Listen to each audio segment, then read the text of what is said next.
Just did quiz 1. Comparing fractions with unlike denominators visually. Okay, so you know how I said before we sort of stuck our toe into the common denominator pool? Well, now consider us putting our whole foot in, maybe up to the ankle. Okay, we're still mostly out on dry land. We're still mostly going to stay in a place we're comfortable with, but we're just going to stretch a little bit further right now to get an idea of why denominators are important and why they have to be common, why they have to be the same in order for you to add and subtract fractions. We're going to start seeing this less as a mathematical process of adding the top and leaving the bottom alone, and more like counting how many of the unit fraction do I have. Well, if I have 2/4 over here, and if I have 3/4 over here, and I put those together, I have a total of 5/4. That's the idea behind this, and when to just count up the number of things you have versus when fourths change, like when we multiply fractions together, the denominator changes too. Knowing the difference is going to really save a lot of confusion down the line. So, visually comparing fractions with unlike denominators, let's go. 7 questions means hopefully it should not be too difficult. Here we have a diagram, 2 equal rectangles, one of which is split into, I'm going to say 8 pieces, and one of which is split into 12 pieces. And we want to know, is 2/8, 2/8, is that going to be greater than, less than, or equal to 3/12? So let's take a look. Here are the 12ths down here. 1, 2, 3. Looks to me, just visually, that the two are equivalent. Looks to me like 2/8 and 3/12 are equal. And that's a little bit less intuitive than some of the denominator changing we've been doing, because though there are common multiples of 8 and 12, I can't just take one of them and cut it into pieces to make it equivalent to the other. I would have to do some cutting on both cakes, as it were. I would have to cut both of these rectangles into smaller pieces in order to make each of them the same size, and that's what we're doing. But right now, just visually, looks to me like these are the same.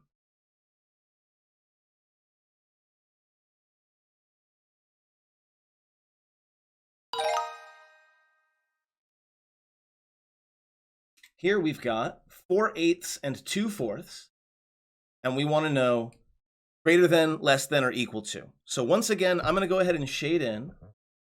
Not shade in quite, but I'm going to go ahead and say we've got 1/4 here. Yeah? Because, again, the circle is cut into 4 equal pieces. We're marking off one of them.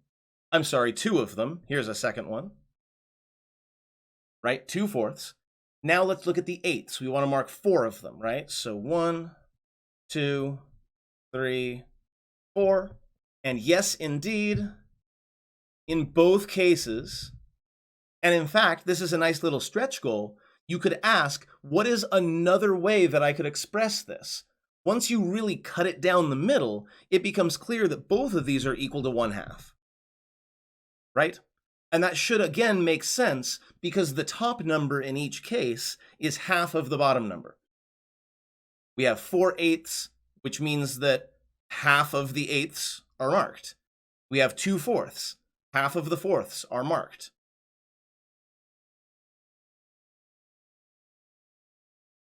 These are equal.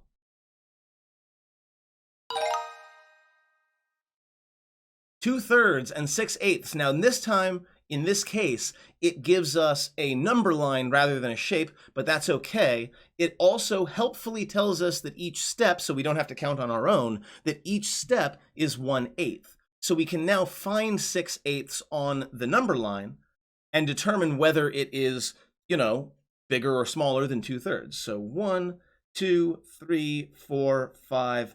6/8 is this line right here.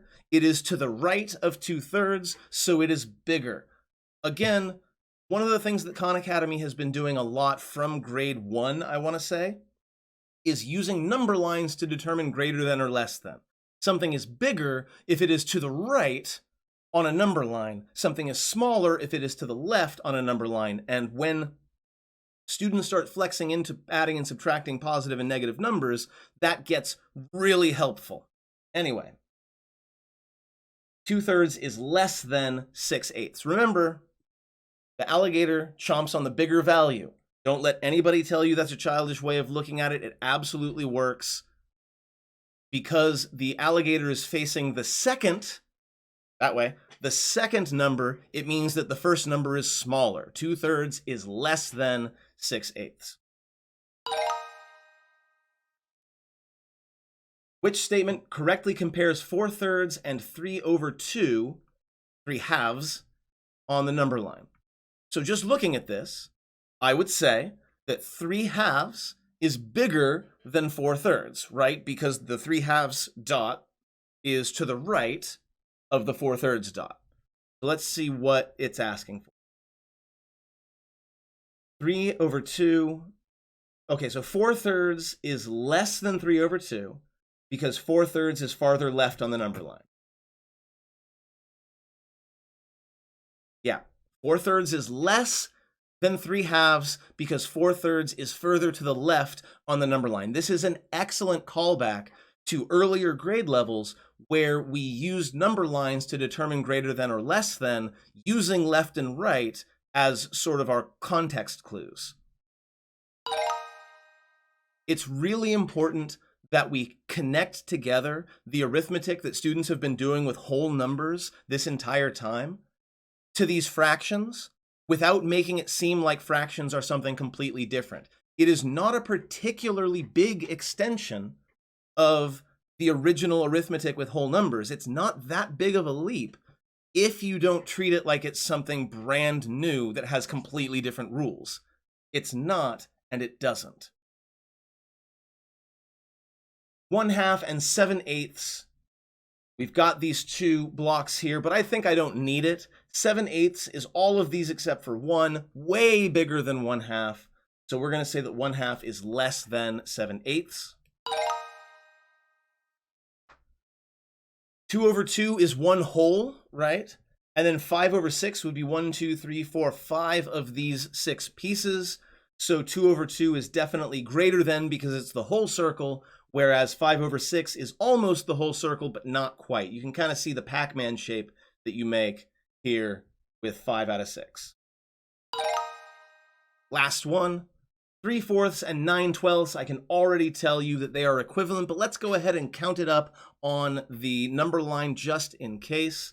1, 2, 3, 4, 5, 6, 7, 8. 9/12 is the exact same value as 3/4. These two are equal, and we are done.